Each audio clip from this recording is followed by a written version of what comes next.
എന്നുള്ള ഒരു സംഭവം ഉണ്ടല്ലോ, അതിന് ഇപ്പോ അതിന്റെ സാധ്യത ഏത് രീതിയിലാണ് എടുക്കുന്നത് അപ്ഡേറ്റ് ചെയ്ത് കഴിഞ്ഞതിന് ശേഷം? ഇപ്പോ എന്താ വെച്ചാൽ ഇപ്പൊ നമ്മൾ ജസ്റ്റ് ചാറ്റ് എന്ന് പറഞ്ഞ ഏരിയയിൽ ഒരു രീതിയിലും ഒരു തട്ടിപ്പ് നടക്കാതിരിക്കാൻ എന്തൊക്കെ ചെയ്യാൻ പറ്റും എന്നുള്ള രീതിയിൽ സിസ്റ്റം ഡെവലപ്പ് ചെയ്യുന്നുള്ളതേ ഉള്ളൂ. ചിലർ വിചാരിച്ചിരുന്നത് ഞാനായിട്ടെല്ലാം ചെയ്ത് ഞാൻ തന്നെ കൊണ്ടു നടക്കുന്ന ഒരു സ്ഥാപനം പോലെ. ഇത് അങ്ങനെ അല്ലത്. നമ്മളിതൊരു വെബ്സൈറ്റ് ഒക്കെ ഉണ്ടാക്കിയിട്ട് കഴിഞ്ഞാൽ അതിന് മോഡലായി കഴിഞ്ഞാൽ അതേ രീതിയിൽ പല ആൾക്കാർ ഫോളോ ചെയ്താൽ ഈ പ്രശ്നം തീരുവാ. ഇത് ഞാൻ തന്നെ കയറി ഇതെല്ലാം ഉണ്ടാക്കുന്നില്ല, ഞാനിനി ഇതിനകത്ത് ഈ ട്രസ്റ്റ് റൺ ചെയ്ത് കേരളത്തിലുള്ള സകല ട്രസ്റ്റ് പൊട്ടിച്ച് അത് കഴിഞ്ഞ് പിന്നെ ഇത് ഒരു സ്ഥാപനം കൂട്ടി പോകേണ്ട ആവശ്യമില്ല. എല്ലാവർക്കും അവരുടെ കാര്യങ്ങൾ നടത്തിയെടുക്കാൻ കുറച്ച് മര്യാദയ്ക്ക് പറ്റത്തുള്ളതേ ഉള്ളൂ. അധികം അങ്ങോട്ട് കയറി ഒരു ഈ പറഞ്ഞ ഒരാളുടെ ബിരുദം കാണിച്ചുകൊണ്ട് വലിയ കോടീശ്വരം ആവാൻ പറ്റത്തില്ല. എന്നാൽ അവരവർക്ക് ആവശ്യത്തിനുള്ള സാലറി ഇവിടെ പിടിച്ച് നിൽക്കണമല്ലോ. മനുഷ്യൻ എന്താണ് ജീവിക്കുമ്പോൾ ജോലി ചെയ്യുമ്പോൾ ഫുൾ ടൈം ആയിട്ട് ചാരിറ്റി പ്രവർത്തനത്തിനൊക്കെ ഇറങ്ങി തിരിക്കാൻ എല്ലാവർക്കും പറ്റത്തില്ല. ഒന്നത് അങ്ങനെ ഇറങ്ങി തിരിച്ചു കഴിഞ്ഞാൽ അയാൾ പിന്നെ ഒരു രൂപ കയ്യിലില്ലാതെ തെണ്ടി തിരിയേണ്ട ആവശ്യമൊന്നുമില്ല. അപ്പോൾ അയാൾ സാലറി വേണം. അതുകൊണ്ട് തന്നെയാണ് ഗവൺമെന്റ് ഇത് അലവ് ചെയ്തേക്കുന്നത് ഇങ്ങനെ സാലറി വർക്ക് ചെയ്യാനായിട്ട്. എല്ലാ പ്രശ്നം 40% അവർക്ക് അവരുടെ യൂസ് ചെയ്യാൻ പറ്റും ലീഗലി. പക്ഷേ ഇവിടെ അതിൽ കൂടുതലൊക്കെ എടുക്കുന്നുണ്ട്. നമ്മൾ 40 നാളെ പകുതിയാക്കി 20% റൺ ചെയ്യാനുള്ള ശ്രമമാണ്. ഇപ്പൊ ഫണ്ട് റൈസിംഗ് ഫണ്ട് മാനേജ്മെന്റിന് ശരിക്കും അത്രയും പോലും ആവശ്യമില്ല. നമ്മളിപ്പോ നല്ലൊരു ഫണ്ട് കിട്ടി കഴിഞ്ഞാൽ ഡൊണേഷന്റെ 20% എടുക്കേണ്ടി വരത്തില്ല. അതിപ്പോ 1 കോടി രൂപ കിട്ടിയാൽ നമുക്ക് 2 ലക്ഷം രൂപയുടെ ആവശ്യമൊന്നുമില്ല.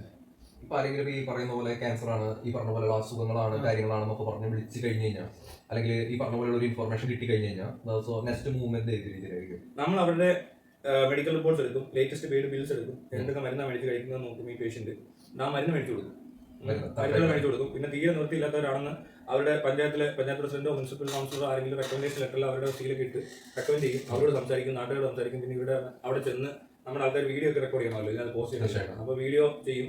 അവരുടെ കൂടുതൽ കാര്യങ്ങൾ, അവരുടെ ഒരു മാസം ചെലവുകളെ പറ്റിയൊക്കെ ഒരു പഠനം നടത്തിയതിനു ശേഷം ഇവർക്ക് വേണ്ട പൈസ എത്രയാണോ നമ്മൾ ചെയ്തു കൊടുക്കാൻ പറ്റുന്നത്. അത് കഴിഞ്ഞിട്ട് പിന്നെ ഓടിച്ച് വരുന്നുണ്ട്. ഇപ്പൊ നമ്മൾ ഈ കേസ് എടുക്കുന്ന അങ്ങനെയൊക്കെയാണ്. എന്നിട്ട് ഈ മെഡിക്കൽ റിപ്പോർട്ട്സും അതുപോലെ തന്നെ മറ്റു കാര്യങ്ങളും വീഡിയോ അടക്കം കണ്ടു കഴിയുമ്പോൾ ആൾക്ക് മനസ്സിലാവും ജെന്യുവനാണ്. പിന്നെ ഇപ്പോൾ 6 വർഷം ഇടപെട്ടിട്ടുണ്ട്, MLA കൊണ്ട് ചെയ്യുന്ന MLA റെഡിയായ MLA ആര് വേണേലും ഇത് റെക്കമെൻഡ് ചെയ്യാവില്ലേ. അത് അവർക്ക് കാണിക്കാം, അവർക്ക് ഇന്ന ആള് റെക്കമെൻഡ് ചെയ്യും, അങ്ങനെയൊക്കെ ചെയ്യിക്കണം, അല്ലാതെ പറ്റത്തില്ല. അപ്പൊ അങ്ങനെ കുറെ പേര് ഇൻവോൾവ് ആവും. അപ്പൊ തട്ടിപ്പ് ഒരു പേഷ്യന്റ് തട്ടിക്കാനുള്ള സാധ്യത അവിടെ തീരും. കൂടുതലൊന്നും പറ്റത്തില്ല. പിന്നെ മരുന്നൊക്കെ മേടിച്ച് കൊടുക്കത്തുള്ളൂ. പിന്നെ കത്തോ നിർത്തിയില്ലത്ര കണ്ടറിയാലോ, വീട്ടിൽ താമസിക്കുന്ന അവരുടെ കമ്മ്യൂണിക്കേഷൻ ഉണ്ട് നമുക്ക് എപ്പോഴും. അവർ ഓരോ കാര്യങ്ങൾ പറയും, പിന്നെ ഒരു ആവശ്യം വന്നു പൈസ ഇല്ല, അപ്പൊ അങ്ങനെ വരുമ്പോൾ നമ്മൾ പൈസ അയച്ചു കൊടുക്കും, അതിന്റെ ബില്ലും മേടിക്കും. ഇപ്പൊ ഇന്നലെ ഞാനൊരു പുതിയ കാര്യം ചെയ്തു. അതിപ്പോഴാണ് ഇന്നലെ ഞാൻ കിട്ടിയ ഐഡിയ ഇന്നലെ പ്രാപ്തിയാക്കി. അതായത് നമ്മളിപ്പോൾ ഇതുവരെയുള്ള കിട്ടിയ പൈസയുടെ എല്ലാം ഒരു ചുമ്മാ എക്സൽ ഷീറ്റിൽ ഒരു ഇതെടുത്ത് സ്റ്റേറ്റ്മെന്റ് എടുത്ത് കഴിഞ്ഞിട്ട് അവർക്ക് കൊടുത്ത പൈസ അതിനകത്തുനിന്ന് അറിയാമല്ലോ, ഇതിനകത്ത് എത്ര പറയാ ഡൊണേഷൻ കിട്ടിയ എത്ര, എക്സ്പെൻസ് എത്ര, സ്റ്റേറ്റ്മെന്റ് കണ്ട എത്ര. അതായത് എനിക്ക് എത്ര രൂപ അയച്ചു തന്നു, എനിക്ക് 1000 രൂപ അയച്ചു തന്നു, എനിക്ക് 2000 രൂപ കിട്ടിയിട്ടുണ്ട്, ബാക്കി 1000 അവിടെ കിടപ്പുണ്ട് സ്റ്റേറ്റ്മെന്റ്. അതിന് കണക്ക് കാണിക്കാനായിട്ട് ബില്ലുകളെല്ലാം കൂടെ നിർത്തിയിട്ട് ബില്ലുകൾ ഇട്ട് കഴിയുമ്പോൾ ഈ ബില്ലും ആ ബാക്കിയുള്ള പൈസകൾ നോക്കുമ്പോൾ അത് ഏകദേശം അടുത്ത് നിൽക്കും. അല്ല കൂടുതലാവും കുറഞ്ഞും വരാം. കറക്റ്റായിട്ട് വരണം നിർബന്ധമൊന്നുമില്ല. അവരങ്ങനെ എല്ലായിടത്തും ബില്ല് മേടിച്ചൊന്നും ചിലവാക്കണം നിർബന്ധമൊന്നും. ചില പൈസക്ക് ബില്ല് കിട്ടാത്ത സ്ഥലങ്ങളൊക്കെ ഉണ്ട്. അപ്പോൾ അതൊന്നും വലിയ പ്രശ്നമില്ല. ചെറിയ തോതിലുള്ള വ്യത്യാസങ്ങൾ കണ്ടെന്നൊക്കെ വലിയ കാര്യമില്ല. മാക്സിമം ബില്ല് കളക്ട് ചെയ്യാന്നുള്ളതാണ്. മാക്സിമം അവരെ കൂടെ അങ്ങനെ പഠിപ്പിക്കുക. ബില്ല് മേടിച്ച് പൈസ കൊടുക്കുക, അതുപോലെ തന്നെ ഗൂഗിൾ പേ ചെയ്യുക. അത് മാക്സിമം അത് തന്നെ ചെയ്തുകൊണ്ടിരിക്കുക. എല്ലാവരും ഗൂഗിൾ പേ ഒക്കെ ഉണ്ട്. തീർച്ചയായിട്ടും. ഇപ്പോൾ നമ്മളുടെ ഇവിടെ ഒരു ഹ്യൂമന്റെ ക്യാരക്ടർ രൂപീകരിക്കുന്നത് അയാളുടെ ഒരു സാമൂഹിക സാഹചര്യങ്ങളിലൂടെയും അയാളുടെ ഭൗതികമായിട്ടുള്ള സാഹചര്യങ്ങളിലൂടെയും ഇൻഡിവിജ്വൽ ആയിട്ടുള്ള ഒരു അതിജീവനത്തിലൂടെയാണ് ഒരു സ്വഭാവം രൂപീകരിക്കുന്നത്.